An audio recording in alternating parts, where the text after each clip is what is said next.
Hi, thanks for allowing me to speak today. This is Jørgen. Jørgen is my idol. He's my hero, and I've known him always. He's a little boy who's always asking questions. Why is the ball round? Why has a cow got 4 legs? Why are there sometimes waves in the sea? My mom read this book about Jørgen, and this asking questions has sort of followed me and a lot of other Danish children. I guess it's part of our DNA to ask questions and be critical. So this is what I've been trying to do in my life: stimulate curiosity. Don't accept the first answer, and don't take anything for granted. Imagine that we have never asked why. Would the earth then still be flat? Imagine if we never ask why. Could a lie become the truth? I was sitting in my kitchen reading an article in a magazine about poverty, and there was all these depressing and devastating statistics. 1 billion people living in extreme poverty, 400 million going hungry to bed, 2/3 of the illiterate being women, child mortality increasing in America among the poorest, and so on and so forth. And I was wondering why that is after 60 years of aid and us knowing so much, and even also knowing, we think we know at least, how to solve this, one of the world's biggest challenges. So together with my colleague Nick Fraser from the BBC and Don Atkins, who was our producer from Steps International, I talked to them, of course, about whether this should be our next subject after we, in 2007, launched Why Democracy? 10 films that went out in the world and debated what democracy is. We talked to experts like Jeffrey Sachs, Amartya Sen, Mr. Ping in China, who runs a think tank about how China is developing.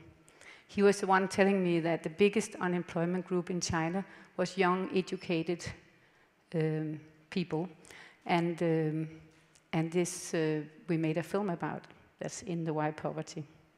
So we decided to commission 8 films from 8 different voices in the world, and we also, of course, wanted the topic to vary, and of course they lean a bit to the 2015 goals. And most of all, we wanted the films to be shown all over the world to create a debate. So what keeps people poor? And what is it that prevents people from working their way out of poverty and create their own dignified life, a life of choice? Our aim was to create local debate that could scale up globally to a debate. Our way was to ask the very simple question: why poverty? And I think we'll show a clip.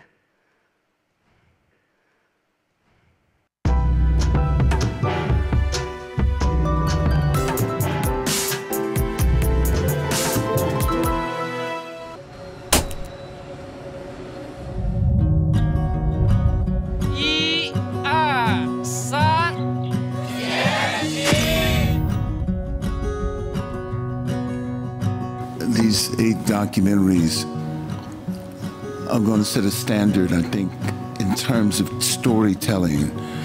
When we open people's heart, we often open their minds. Doesn't seem to accept the possibility that if you're poor enough and your schooling is bad enough, that you don't really have an opportunity to compete. Water that is deeper than anything you've ever seen. Poverty, wealth, power, powerlessness are connected. We are wealthy, yet we are poor. People would prefer to hear from these celebrities about what's going on in Africa. That not only undermines the African viewpoint, it undermines African leadership. It's something we want to show to the world, to the developing world, that it can be done. Why poverty? Why poverty? Why poverty?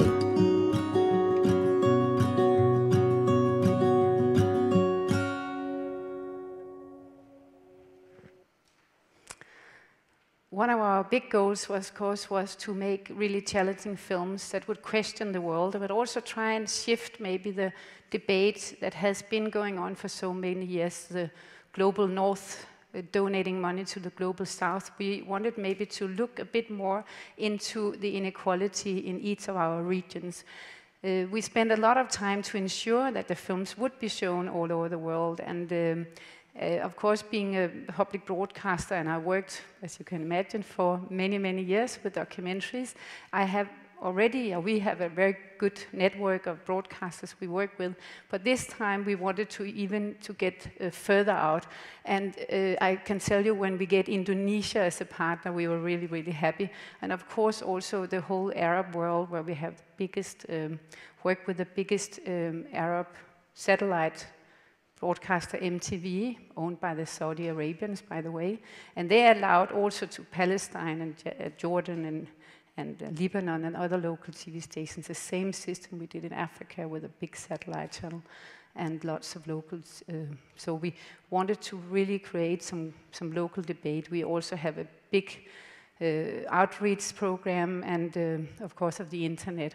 We have had 33 million tweets since we started to launch Why Poverty.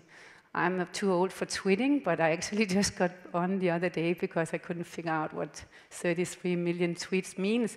But I think actually tweeting is cool, so I think I'll stay there. But 33 million tweets is, of course, a lot of people you have touched, and we have had lots of emails and debates on each broadcaster. We also had a survey, a poll, saying that 57%, more than half of the people who have seen the films, have changed their minds about poverty, finding it more important than they thought it would be and gained more interest. Why Poverty is not a campaign. Why Poverty is an independent broadcast initiative, simply to set out to ask the question, why, and to raise the citizens' knowledge and awareness of the interconnected world we live in. And I think this is very important because I think that it means something that we are here actually only to ask questions and you can say empower the brain. So people can make their own choices and vote where they will and figure out things and ask further questions about themselves living in the world we live in. So I feel that asking why is what broadcasters should do and do more, and that we should strive to keep people curious. Why? Well, within my field, but also I think in feature films, there are many films today that I call do-good delusion films. Films where a random good rich guy helps a random unfortunate. It might be a good story, it might be heartbreaking, self-fulfilling for the hero, and of course, good for the poor person who had a lucky day. But to tell you, your children, the society, the people sitting next to you, that this is a solution to poverty, is to underestimate us and also to underestimate the challenge. And these happy stories has nothing to do with basic human rights. It comes down to the lottery of life.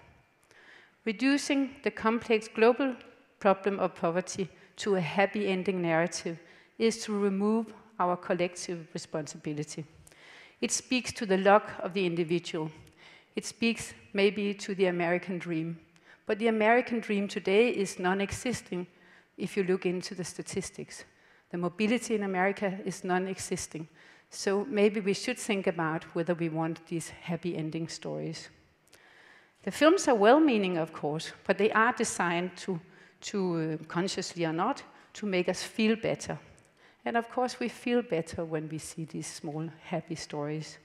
But just for a moment, it's an easy fix, like peeing in our pants, you might say. One of our films is trying to tell the history of poverty. Poor Us, an animated history of poverty made by Ben Lewis. Please show the trailer.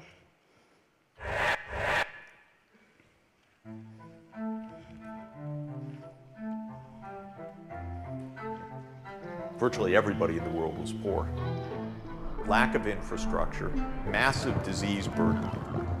Famine prevention, flood control were the essential task of the rulers.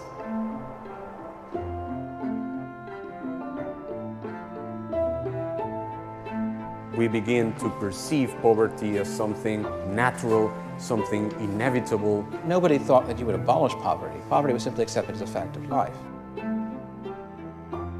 It's the way the world works. Essentially, poverty is what makes the rich rich.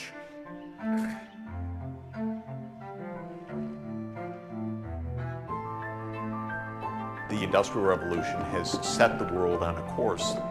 Science and technology. Social housing. Agricultural productivity. Revolutionary movements. A bit of free market ideology. It is possible to make major dents in poverty.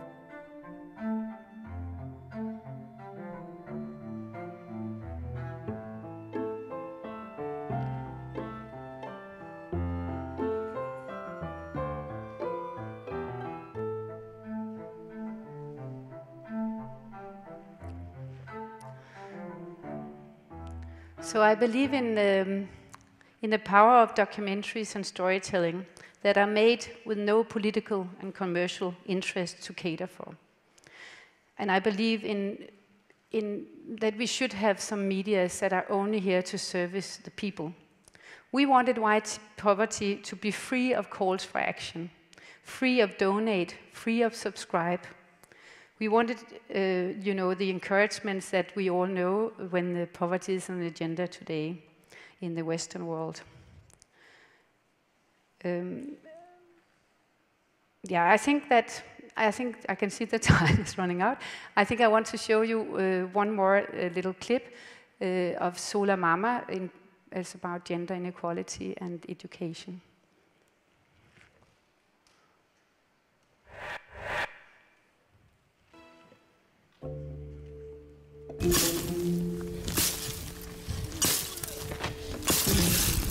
من تصير البنت صف خامس أو سادس خلاص روحوها من المدرسة عيب. هسه مثل البنات هذول مو حرام شبابهن يضيع بدون عمل. رضاكم بغير رضاكم ودي أعمل ودي أنتج. You see this book? This is only a woman's job. A man cannot do it. A woman has patience and time, and she will listen and learn. If you train a man, he wants to leave the village and go somewhere else looking for a job. Our solution is to train mothers and grandmothers. She might not know how to read and write. She might not ever have left a village. But in 6 months, we can make them into solar engineers, and they can come back and solar electrify their own village. Solar engineer. Welcome, Silonia. Second.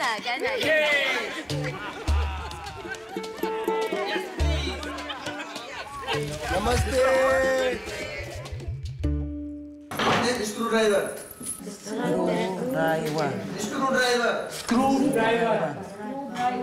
Driver. Test. 15 minutes more. Testing. Check. Test.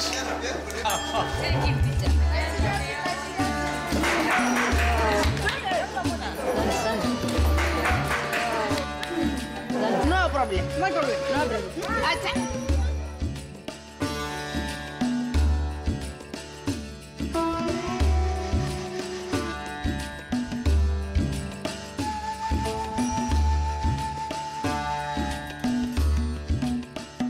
أول ضوء بالأردن يولع عشم. أوه صفقوا على صفقوني.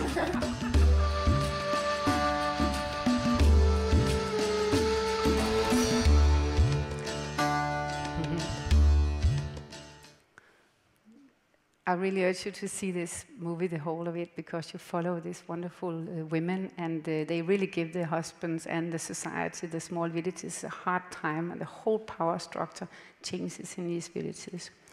But what I'm here to say is that I think it's really, really important that we find spaces and places in our media global landscape whereby we can show films that are independent from special interest, that are independent, who try to explore and investigate into how the world is really put together, and that are independent from control and want to actually service citizens. And I think that in many places in the world, and we are really lucky in Northern Europe, many places the media is controlled by dictators, individuals, corporations, or indeed very powerful politicians. So I'd ask you, can't we have that? Ask why, and I think that is why it's important.